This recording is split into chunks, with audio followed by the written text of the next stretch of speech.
Welcome to Cartoonist Kayfabe. My name is Jim Rugg. I'm Ed Piskor.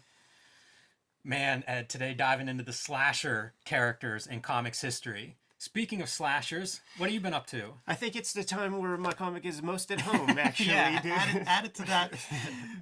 Patreon.com/Ed Piskor. I'm serializing my Red Room comic strip, which is the project I'm working on right now. Got about 137 pages drawn. There's over 6 pages up on the Patreon right now. And for the early adopter, $3 will get you to the archive. You can read new strips every Tuesday. It's going to see a print edition sometime next year. That's a great picture. Red Room sitting on top of all those. Feels right at home. Yeah, on top.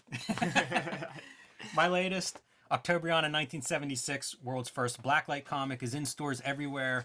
Printed with fluorescent ink, you get to see the Russian underground superhero Octobriana trying to save the world while fighting robot Stalin in his latest doomsday device. And it's been selling well. So if you guys are fans of unique comic books, comics that don't look like anything else, now's the time to pick this up because it is selling and I don't know whether we'll reprint it. So as we've been going through Horror Month here on the Kayfabe channel, it does have me thinking about like how these comics fit into the zeitgeist and in terms of the time period that they have come out. So like the early part of the 20th century, it's Gothic horror. It's your Frankenstein, your Universal monsters, Dracula, Phantom of the Opera. Then we get to the Atomic Age, the 50s. You know, we dropped a couple of bombs, killed a couple 100,000 people. Nuclear shit was in people's consciousness. You have movies with giant ants and giant rabbits and that kind of thing, giant men and women. Mutation monsters. Right. And I do think that it is when Robert Bloch's Psycho comes out that brings us into the era of the slasher that we just really haven't gotten out of. I don't think, man. It just put on Netflix and you see the fascination with serial killers. And I do think that it pretty much starts with Psycho and it really hasn't changed. Robert Bloch famously said whenever he was being criticized after writing the novel Psycho, where do you get your ideas from? Why would you write such things? And he famously said, I write these things because I have the heart of a 6-year-old. I keep it right on my desk next to my typewriter. Yeah, I think you're stuck in a certain genre if that's the case. Ed, that's a pretty good intro. You know, when I was pulling these comics out, I was actually thinking a different direction, and it was how similar these characters are to superheroes. Ah, nice. Because there is a long history of all of these licensed slashers being published by lots of publishers and floating through these different publishers, I guess, as the licenses expire and whatnot. Before I found comic books, I was drawing these slashers. It was wrestlers and slashers were kind of what filled my notebooks. You know, it was video store age. So Freddy Krueger, Jason, Leatherface, Michael Myers, these were all kind of the, I don't want to say superheroes, but they were these bigger, larger than life characters that my friends and I were watching. And so they lend themselves to these comics treatments. And if you start digging, this was never really the genre that I was into collecting. If you start digging, they have these things, like I said, throughout history. You know, once the characters show up and are successful movie characters, comic companies start publishing them. And there's a lot more than what I have here, but I figured this would just be a cross section. We could kind of examine a few. Some of these are pretty good. A lot of them aren't. You know, they're licensed comics. And in the past, a lot of times licensed comics meant we need a good cover and then that's it. The rest of it's produced quick and we're just going to sell it based on Freddy Krueger being recognizable. You rarely get the good artists. And I got these off the newsstand. Those things were sold in big freaking numbers. Yes. At every 7-Eleven. Great cover, right? Joe Jusko, I mean, I loved it. I did the same thing. I bought these off the newsstand, and that's fantastic. You know, if you're a Freddy fan. Not bad order on the interiors, but I will die on the hill that John Severin, in his cracked parody comics, drew the best Freddy Krueger in comics history. Well, that ain't bad. This is Alfred Alcala doing the finishing over, I think, Rick Buckler and Tony DeZunga. So they split up their drawing. But it's Alfred Alcala as the guy sort of you're seeing put that veneer, that surface finish style on it. For sure. I want to draw attention to Janice Chang's lettering here. It's just slightly a serif font. it fits perfect with the inking. And if you look, it's really not a serif. It's almost just the heavy edges where you'd press a pen and get a little heavier dot on the end of your letters. That's but what, it feels like the inking to me. Right, yeah, sure. Yeah, she was the letterer on Ghost Rider when I first started to see this kind of style, and super cool lady. So the story in these first 2 issues, it's one ongoing story. There's a 3rd issue advertised at the end that never is published. Really great panel there. It's right in line with Freddy Krueger. It's not an adaptation of any particular movie, but it is exactly in line with the kind of stories you would see in a Nightmare on Elm Street movie. Yeah, and it's dream stuff. So you have to see. I think about there was the TV show that sort of was a Erzatz Tales from the Crypt I had completely forgotten that TV show. Right. It was cool because Freddy Krueger has always been Robert Englund, and I think he even like hosts the show. But there was like the NES game, right? And it's like Freddy Krueger heads on spider bodies and stuff, and that's what we get here. It's like, in fact, check out the last splash page where it's like volcano head Freddy Krueger.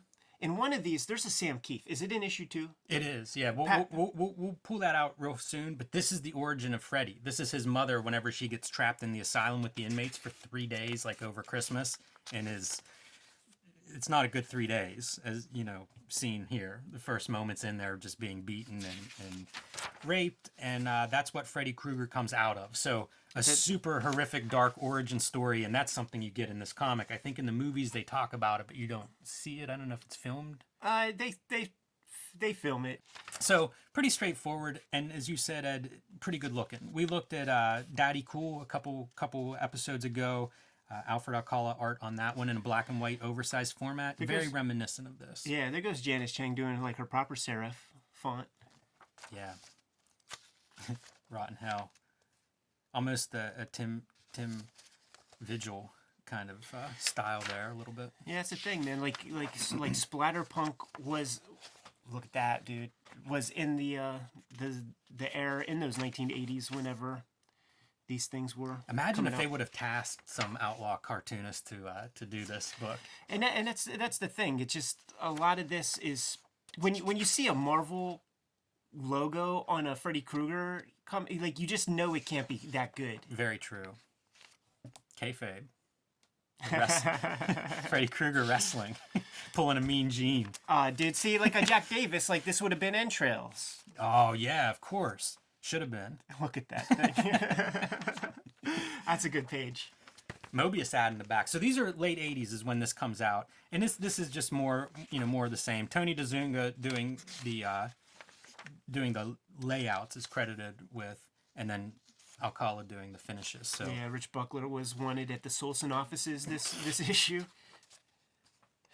The Marvel magazines, the artwork always on point. Like they really squeeze a lot out of that black and white line. Yeah, so this is more of the same. It's all right. Like I said, it's in line with what you would expect from a Nightmare on Elm Street story. Nothing too extraordinary. Yeah, maybe a little bit soft. It's very soft. Standing up to him and becoming him is like their the showdown. Look at that little coquille board. Her learning to control her dreams. It's kind of silly, but these are better than the Now comics. This is supposed to be next issue, but it never happens for whatever reason. Oh, and there it is, man. Sam Keith, pretty early Sam Keith, like 88, I think. Incredible, dude. Splatter. It's neat to see because you see Sam Keith isms here, but it's still like not totally full on Sam Keith. I think the figure work is something that he would move away from. Throwing up the Four Horsemen gimmick. Indeed. Tully Blanchard of the slashers. It's a good Freddy, man. That glove, those blades, that all looks really strong. Yeah. Yeah, that's the image that I remember most. I was surprised to see this. I didn't remember it until I dug these out, but really cool to see that. And another Jusco cover. So Freddy will be heading over to Now Comics after this, and is that his next stop? Well, I don't know that for sure, but he definitely ends up there for a long time, under the helm of the Hollywood Heroes writer from Wizard Magazine, Andy Mangels, writing several miniseries of Freddy Krueger. You know, the other crazy thing about these comics is that they are very much cross collectible. Yes. You know, horror people You're right, will love these 100%. things. So like each of these might be a fucking $100 comic. A lot of this stuff it's hard to find. There's like Jason versus Leatherface tops published, and they're like $40. Yeah. You know, you don't find I don't find those in dollar boxes. So this is a Psycho adaptation by Innovation. They did a lot of painted comics before anybody was really doing painted comics, and I guess very that would, straightforward. I guess that would be their innovation because it's all derivative licensed comics that they did. Yeah, and this is you know by the numbers. Unlike some movie adaptations, which are done before the movie's out or the creators ever see the movie, Psycho had been out. So the cool thing, of course, is the shower scene, and that's an issue too. There's 3 issues of this total, but I figured we would at least take a look at the shower scene, see how they kind of handle it. I think it looks good. Do you think they reference the Saul Bass storyboards? Man, I don't know. I would. I don't think they did. Yeah, I guess it's not as dynamic as what you're seeing on those, even in the storyboards. Right. It would be interesting just to see the painted version of the storyboards for having that kind of like weird cutting and everything. But the iconic Psycho house, the Bates house. So kind of nice. I don't mind the way this stuff looks. Again, for the early painted stuff, go for it. And then the back, Fucking Dark Shadows. They published a bunch of that, so a little preview of Dark Shadows. Dark Shadows is one of those properties that went through, you know, as Dale Goldkey Western versions in the 60s. And Yeah, I guess those are your credits. I wanted to call out the painter just because I don't see too many comics that look like this. So I'm guessing it's Vicky Williams or Philippe Escaveria. Yeah, I'm not familiar with either of those creators, but kind of neat. It's one of those iconic horror scenes, so pretty cool to see that. Friday the 13th. So lots of Friday the 13th comics. I was on DC's comp list whenever Wildstorm was publishing a bunch of these horror comics, especially Friday the 13th. I got rid of most of those, but this is the one that seemed like it was maybe the best of the bunch. It's a one-shot, and colored by Darlene Royer. I was trying to figure out, think of any relation to Mike Royer? yeah. Could be. Can't be too many Royers in comics. I don't love the retro coloring treatment, but I like it better than some of the alternative stuff that was being published by Wildstorm in regards to the Friday the 13th at the time. Yeah. Think very brown and dark blues Right. in most of that stuff. And, you know, you're here for Jason, so there's your money shot of Jason in this context. She fights back. Of course How she great does. is that? Jason throwing a car. Look at this bullshit, man. Like, nobody fucking dies in a Jason comic. Get the fuck out of here. Well, hold your horses, because somebody does. Okay, good. I take it back. This is a pretty fun one. Probably part of the reason I like it is it's one and done. You know, Right. it's a complete story. That's one you can read before you go to bed at night. Leatherface, right? Chainsaw Massacre, one of the iconic slashers. I always think of like McFarlane got the license. I don't have too many toys, but I did buy the McFarlane, Leatherface, Jason, and Freddy. Yeah. So those are kind of the big 3, and Michael Myers to round out your Mount Rushmore of slashers. Got those toys for my baby sister when she was 3 years old because Perfect. she didn't want any Polly I Pockets. think that's appropriate. North Star publisher. So, you know, they published some of Vigil's work, some Faust at one point out of Yeah. Chicago, kind of a dark outlaw This stinks Publisher? of the Andrew Rev era North Star, though. president. Yep, Andrew Rev. There Wow. it is, the guy who owns the publishing rights to Youngblood. Did not know that. That's that guy. Wow, interesting. I think these look good. You know, I mean, like, there's a lot happening there. That's just the snakeskin alone, I think, is pretty impressive. And color comics, which are atypical for North Star, most of their output is black and white. So you see them doing color. There's an outlaw image for you. Yeah, it has a Kelly Jones vibe to it. Look at it. Go back. It's like Quentin Tarantino. It's very. This one's a little bit odd. It looks like the plates are out of not lined upright or something, but other parts it looks fine. That's incredible. Yeah, making his mask, sewing it, the fishhook kind of needle. Yeah, this one looks pretty good, I think. The artist, though, switches. So after issue 1, I think there are 4 issues of this published in total. After issue 1, it switches to Guy Burwell. Good covers. Yeah. Good covers on these babies. Yeah, this is a little bit of like an airbrush painted style, which, hey, I'm happy with that. So Guy Burwell is doing cover and story art. It maintains that kind of airbrush style inside as opposed to the black outlines that we saw in issue 1. I like this comic. I think it's real weird looking. Yeah. Burwell, I think, goes on to become like a poster designer, like a gig poster type. It looks like, Andrew Rev scooped this guy out of, Century 3 Mall's, like, airbrush pagoda and was like, want to make some comics, son? Look at this dude's head. Oh, I know. It looks like half of it got cut off. Yeah, he has more to worry about than just Leatherface. And everybody has lipstick. Every dude and girl has lipstick on. How about those?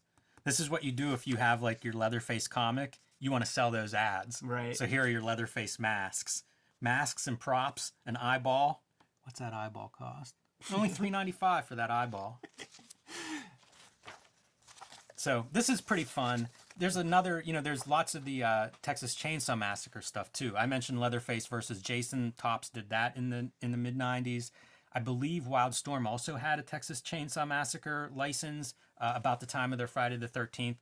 They might have even had a third one. They might have had a Halloween one as well. So Halloween has been licensed all over the place forever also. I brought these. Fucking Rich Buckler, man. These are really lousy comics. These are samurai funnies, and they would like parody, of course, the Chainsaw Massacre and Friday the 13th. I like the covers a lot. The two color, the red and black on white, pretty striking, good graphics. The insides, garbage. Yeah, like diarrhea. These are terrible. Not interesting at all. And that promise of, Jason or Leatherface, minimal. They should have got some kind of syntax applied against them for however many trees got cut down for the printing of these things. Yeah, these are not very good at all. Yeah. Get those off this But channel. fun covers. And then Hellraiser will be the last one that I pull out here. And Hellraiser, Clive Barker has a lot of comics history. Do you have the Tapping the Vein comics? I have a couple of those, yeah. Yeah, those might be worth showing off. Yeah, they're pretty good. The Tapping the Vein stuff kind of in line with something like Clive Barker's Hellraiser that Epic Comics was publishing, and they published, 18, 19, 20 issues of this. It's an anthology, so different creators. This one has Kevin O'Neill, Scott Hampton, Jorge Zafino, so kind of a quick flip through. But these are like square bound, full color, a lot of painted artwork inside. Guys like Mike Mignola has done some of these, Ted McKeever, so these are kind of neat books, and you can find these around too. So this first story is Zafino's artwork. Just love any excuse to look at his stuff and show his stuff off. Yeah, for sure. Yeah, Clive Barker created a universe with the Cenobites in the box, so it's malleable for creative. Is that Dave McKean? Bill Sienkiewicz. It's malleable to creatively play with that. You can create your own Cenobites. It's not circumscribed that you have to have only 5 Cenobites or That's whatever. A good looking.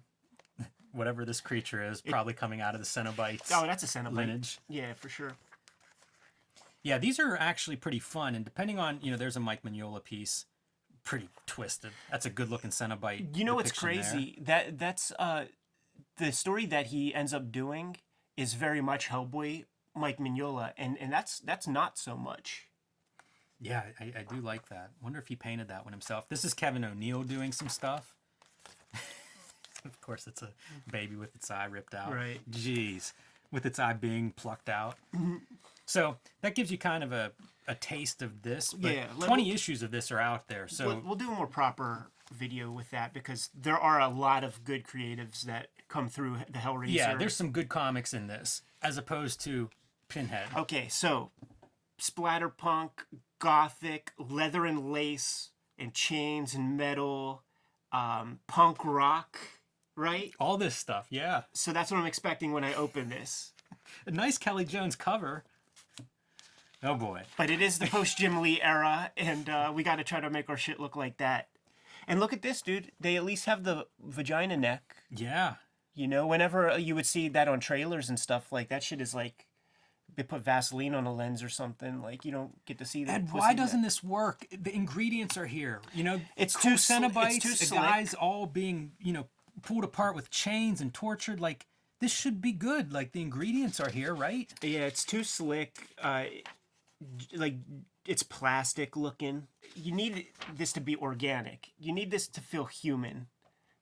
The academic drawing isn't really there. It is very bizarre because this is like that post-image style of a lot of hatching and musculature. Yeah. But The foundation isn't there. could that make less sense? Like with the subject than the Cenobites. Yeah. You want lots of heavy black inks. There's not a lot of that going on. So Yeah. The terrible color. it's sad. This is probably the time period when Jorge Zafino's doing like Terror ink. Right. Put him on this book. Sure. Like think of how killer that would have been. Yeah. And then here's an interesting one. Pinhead versus Martial Law. So Martial Law crosses over with a lot of characters. You get Kevin O'Neill doing your pencils and inks, Pat Mills writing, of course, and it's a crossover. It's Law and Hell. two issues of this come out, and so you start with your familiar martial law kind of characters, the superhero stuff that he's railing against, and then introduce him to the Cenobites. Yeah. It's a British tradition, so the Brits know about this sort of thing. Yeah, and That's Pinhead a good, appearance. That's a good Pinhead. So that's where this is heading, and it's a 2-issue series that comes through. Punched in the face. It'd be cool if there were nails like sticking in his hand. Right. Or just he taps a couple of those nails in. Yeah. Bend a couple. There's all kinds of you could do a lot with a couple of good punches to Pinhead's face.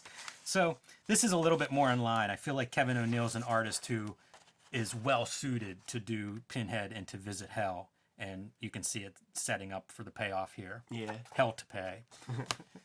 So there are lots of these things. As you said, Ed, they can be hard to track down because there are collectors outside of comics that are buying this stuff up, so you don't always see it in the back issue bins. But certainly the characters lend themselves. From a character design point of view, like Very it's visual. the same kind of concept as a good looking superhero. Yep. A lot of these movie slashers. Highly visual, Jimmy. Let's get out of here. Yep. Kayfabers, like, follow, subscribe to the YouTube channel. Hit the bell. We'll notify you when new vids are available. Octobrion is in stores now. Get it while it's hot because it's going to be worth about $300 this time next year. Patreon.com/EdPiscor is where I'm serializing the Red Room comic strip. For the early adopters, $3 gets you the complete archive. New strips every Tuesday. You can subscribe to the Cartoonist Kayfabe e-newsletter at the links below this video. You can find Cartoonist Kayfabe t-shirts and merchandise at the links below this video. Jimmy, let's go draw some gory shit, man. Give them the marching orders. Read more comics.